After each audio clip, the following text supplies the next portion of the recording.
Ed eccoci come promesso nel nostro spazio con l'Inca, però sempre dedicato ai pensionati, pensionandi, con novità molto importanti. Anna Bilato ci supporta anche questa settimana, coordinatrice regionale Inca, patronato della CGIL del Veneto, e con lei apriamo anche il capitolo dell'Ape Social cosiddetta. Che cos'è? Da quando si è attivata, è operativa, conviene o non conviene, e facciamo un po' un parallelismo e riprendiamo anche il filo del discorso che abbiamo fatto tempo addietro relativamente invece all'Ape Social che avevamo visto, quindi l'Ape volontaria e l'Ape Social, quindi sono le due che andiamo ad affrontare insieme.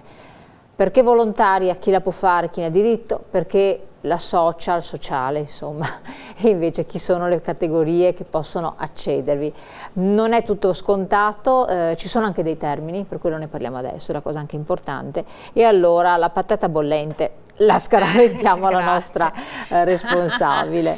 Facciamo il parallelismo, Ape sociale e Ape volontaria. Esatto, l'Ape volontaria è in qualche modo un'azione che fa il lavoratore e la lavoratrice che deve avere comunque delle condizioni, sia in termini anagrafici, una condizione di età e di anzianità contributiva, e stiamo parlando per soggetti che devono avere 63 anni di età e almeno 20 anni di contributi per quanto riguarda l'Ape volontaria, mentre il requisito è diverso per l'Ape sociale.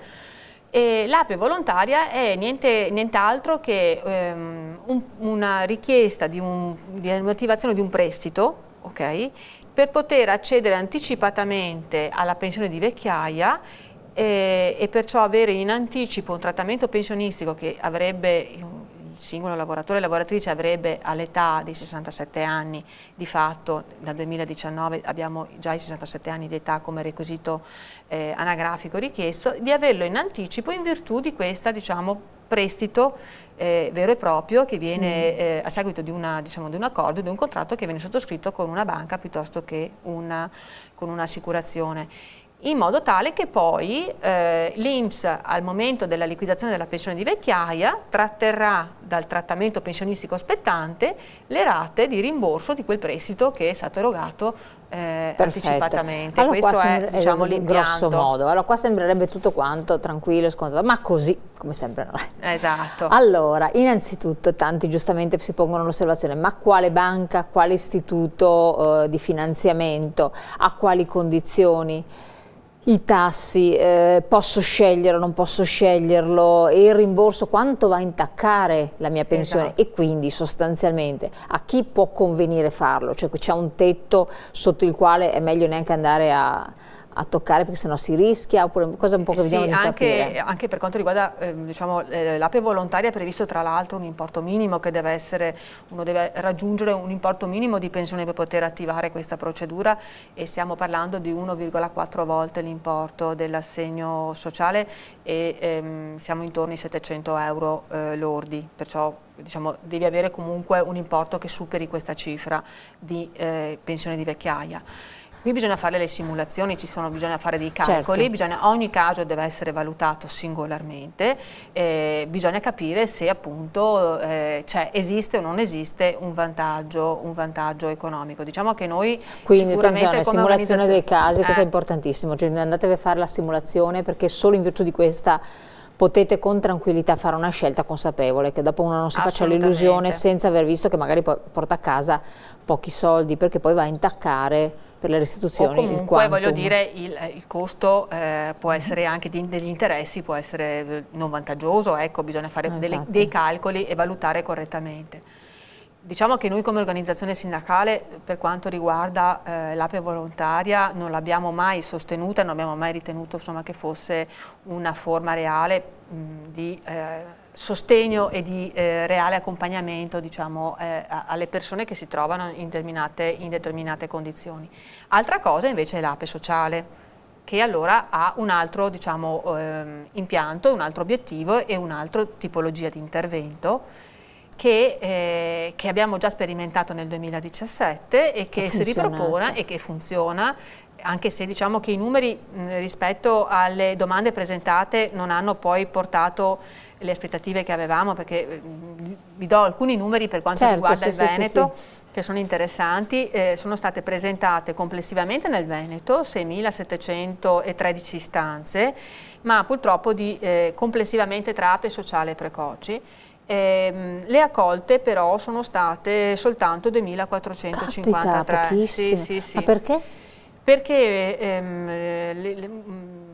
le domande presentate e le condizioni che sono state introdotte sono state talmente, diciamo, restrittive che diventava difficile avere tutte quelle condizioni che anche diciamo, qui. Esatto. Al governo che fa promesse e che poi non... Ora nel 2018 qualcosa è cambiato in termini, diciamo, di requisiti e di condizioni per poter accedere. Speriamo adesso che le percentuali per il 2018 siano diverse di quelle che abbiamo visto nel 2017 rispetto alle accolte dell'anno scorso. Brevissimamente vi riassumo cos'è l'APE sociale, cosa dici? Assolutamente sì, riprendiamolo, così facciamo un po' il punto della situazione. Il punto della situazione. Ci possiamo far supportare anche questa volta magari dalla regia che ha delle slide che noi percorreremo velocemente, ma cercheremo di essere più chiari possibile, anzi cercherà il più possibile, visto che a te l'onere. L'APE sociale è di fatto un'indennità che viene corrisposta, è una forma di ammortizzatore sociale se vogliamo, un'indennità che viene corrisposta dall'INPS alle persone che devono avere determinate condizioni e che devono avere un'età minima di 63 anni, devono trovarsi in una condizione in termini di anzianità contributiva di 30 anni di anzianità contributiva con determinati requisiti, e che poi li vediamo quali sono questi requisiti. In alternativa ai 30 anni devono avere 36 anni e svolgere altre, diciamo, delle attività particolarmente difficoltose e gravose.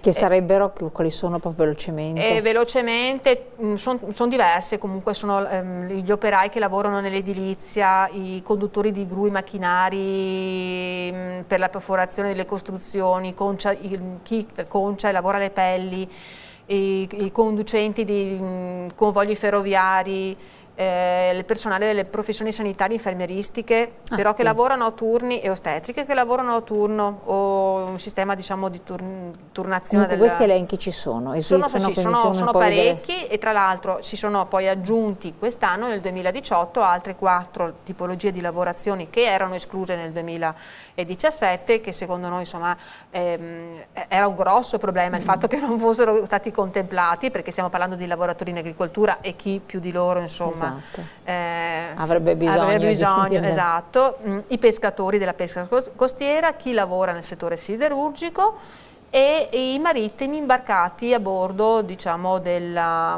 trasporti, diciamo, in mare. Queste sono le condizioni del lavoro, cioè, diciamo, questo è l'elenco in parte, insomma, esatto. L'indennità viene corrisposta per 12 mesi all'anno ed è erogata per un importo massimo di 1.500 euro lordi. Perfetto, quindi questo però, insomma, già è qualcosa di importante, perché altrimenti questi lavoratori sarebbero stati un po' penalizzati. Dal 2018 inoltre c'è una novità interessante per le lavoratrici, perché quei 2 requisiti che vi dicevo prima, dei 30-36 anni, possono essere ridotti in virtù diciamo, in base a quanti figli una lavoratrice ha avuto nell'arco della propria vita. Sono praticamente 12 mesi di riduzione per ogni figlio, per un massimo di 2 anni. In sostanza può essere richiesta l'APE sociale a questo punto, appunto, nel caso di una lavoratrice con 2 figli con 28 anni di contribuzione anziché i 30, oppure 34 anziché i 36. Insomma, un vantaggio c'è qua in sostanza, concretamente. E vediamo adesso un po' chi anche può fare richiesta di quest'APE. Chi può fare richiesta? Ecco, sottolineiamo il fatto della richiesta. Ecco, non tutti possono accedere, pur avendo quelle condizioni, ma i lavoratori e le lavoratrici si devono trovare almeno in una di queste condizioni, cioè essere disoccupati, ed essere disoccupati a seguito di un licenziamento individuale o collettivo, o un licenziamento per risoluzione consensuale, trovarsi in alternativa a questa condizione di disoccupato trovarsi nella condizione di assistere una persona portatore di handicap, e nel 2018 hanno ampliato la condizione, diciamo, del familiare, che mentre prima era inteso solo il familiare parente di primo grado, da quest'anno è stato ampliato, diciamo, la platea di soggetti affetti da handicap, che possono essere appunto anche gli affini di secondo grado, purché ci sia sempre la convivenza. E i lavoratori che si trovano in una condizione di invalidità civile superiore al 74%, e poi quei lavoratori che svolgono da almeno 7 anni negli ultimi 10 lavori particolarmente difficoltosi e rischiosi, che sono diciamo, quell'elenco che brevemente ho riassunto, ma che in realtà, insomma, poi si trova facilmente anche, insomma. Si trova quindi, esatto, questa cosa qui. Diciamo che quali caratteristiche che devono avere questi lavoratori precoci? Ecco, i precoci, non tutti, quindi. Esatto, è un'altra condizione che si di fatto introdotta con la legge di bilancio del 2017, e l'APE sociale e i precoci hanno sempre viaggiato alla stessa condizione, anche in termini di finanziamento da parte della legge, appunto, sia del bilancio del 2017 e del 2018, ma anche in termini di modalità e tempistica con cui presentare le istanze. Stiamo parlando in questo caso però non più di lavoratori che devono avere una certa età anagrafica, ma bensì una certa anzianità contributiva. Ecco, la differenza sta in questo: i precoci sono quelli che hanno una certa anzianità contributiva e sono sganciati dall'età anagrafica, mentre l'APE sociale, che abbiamo appena visto, è più, diciamo, un requisito di avvicinamento alla pensione di vecchiaia. Perfetto. Qual è il requisito che deve avere? Chi è precoce? Esatto. Ecco, questa è la domanda. È precoce quel lavoratore e quella lavoratrice che si trovano ad avere almeno un anno di contributi versati prima del 19° anno di età. E possono, in virtù di questa condizione di precocità, accedere alla pensione anticipata con 41 anni di contribuzione, perciò un requisito ridotto rispetto a quello di 41 anni e 10 mesi per le donne che viene richiesto oggi per la pensione anticipata, oppure i 42 anni e 10 mesi per i maschi. Però non è sufficiente solo trovarsi, esatto, nella quindi condizione. Non tutti possono fare richiesta anche se con queste condizioni, infatti i numeri di prima ci hanno fatto capire che scartati ne hanno tantissimi, un terzo ha avuto, esatto, accesso, quindi 2/3 scartati. E quali sono gli ulteriori requisiti? Essere appunto disoccupati con determinate condizioni, appunto a seguito di cessazione del rapporto di lavoro per licenziamento di dimissioni. Adesso, giusto per capirci anche rispetto allo scarto che c'è stato nell'anno scorso, se noi parliamo di disoccupati e la norma non contempla ad esempio i disoccupati a seguito di cessazione di un contratto a tempo determinato.